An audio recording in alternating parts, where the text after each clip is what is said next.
So how do you see कि ECB किस तरह से प्लान कर रहा है for Joe Root to be the captain and then working with an interim setup? ECB भी हमारी तरह ही है, कोई प्लान नहीं कर रहा। सब बातें ही हैं जो वो जहाँ CB लगा हुआ वहाँ जहाँ वो तीन जो किंग पिन्स थे, इनके दो तो चले गए, एक रह गया। उनकी आपको नज़र ही आ रहा था कि ये बस चला रहे हैं काम, कोई अकाउंटेबिलिटी नहीं है, कोई रिजल्ट्स। कभी कहते हैं we are here to entertain, फिर कहते नहीं हमें मैच जीतने हैं। फिर एशेज़ जो सबसे बड़ी उनकी सीरीज़ थी, एशेज़ हारे, उसके बाद भी कोई उसका मतलब नॉर्मली एशेज़ जब कोई टीम हारती है तो चेंजेस होती है, उसमें भी कोई चेंजेस नहीं। जो रूट एज़ कैप्टन अगर आप देखें तो लोग बड़ा कहते हैं कि जी वो इतने मैच हार गया था, उसका चेंज बनता था। ये भूल जाते हैं क्योंकि हम ज़्यादा रिसर्च या उस पर बिलीव नहीं करते, या हम ज़्यादा एक्चुअल जो टाइम था उसका वो हम नहीं देखते। इंग्लैंड वो वाहिद टीम थी जिसने सबसे ज़्यादा टेस्ट मैचेस कोविड में खेले।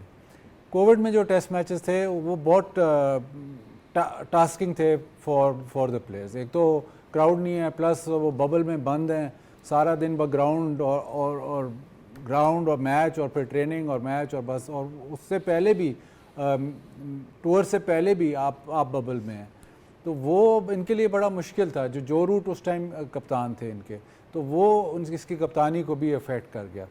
फिर अभी हमने जो ये फिगर्स देखे हैं इसकी बैटिंग एज नॉन कैप्टन और कैप्टन, जो रूट जब कोविड की ही बात है कि जब ये लॉकडाउन हो गया था जी, इसने स्काई स्पोर्ट से अपनी सारी वीडियोस मंगवाई कि मैं किस तरह आउट होता। ये बड़े जो प्लेयर्स होते हैं ना वो प्रॉब्लम सॉल्वर्स होते हैं।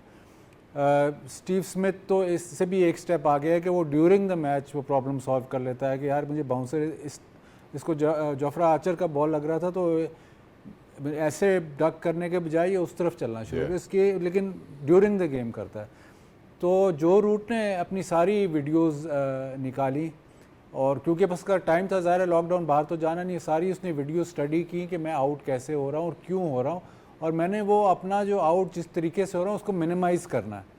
और जब ये कोविड के बाद जब आया तो ये बिल्कुल ही डिफरेंट प्लेयर था। एज इन उससे पहले कन्वर्जन का प्रॉब्लम था कि जी जो रूट 50 करता है कन्वर्ट नहीं करता, उससे पहले लंबे रन्स नहीं कर रहा था। लेकिन कोविड के बाद जब वो लॉकडाउन के बाद जब इसने खुद सारा कुछ स्टडी किया और ख़ुद इसने देखा कि यार मुझे इधर प्रॉब्लम हो रही है और इसको मैंने ये नहीं कि ये ख़त्म हो जाएगी, लेकिन इसको मैंने मिनिमाइज़ करके इसको ओवरकम कैसे करनी है ताकि मेरे जो स्ट्रक्चर ऑफ रन्स है वो बने। तो इसने ये खुद किया। उसके बाद अगर आप कोविड से पहले और कोविड से बाद का इसका रिकॉर्ड निकालें तो ज़मीन आसमान का फ़र्क। तो थोड़ा मिसलीडिंग इसलिए मैं कहूँगा कि जब ये कैप्टन थे तो ये ऑलमोस्ट उससे पहले की बात है, और जब ये नॉन कैप्टन थे तो वो उसके बाद की बात है। और आप ये भी देखें कि जब बेसबॉल आया तो शुरू में इनको भी प्रॉब्लम हुई, लेकिन फिर इन्होंने जस्ट ऐसे किया कि हाँ इन्होंने शॉट्स खेली, लेकिन उन्होंने फिर भी ये देखा कि मैं टीम के लिए सबसे ज़्यादा यूज़फुल कब होता हूँ,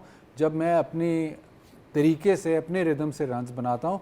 और जो बेसबॉल जितनी की चली है, जितनी हम तो देखते हैं कि नहीं यार कप्तान बहुत बड़ा था और टीम बड़ी ऐसे थी वैसी थी, जितनी बेसबॉल चली है ना, सबसे ज़्यादा कंट्रीब्यूशन जो रूट की है।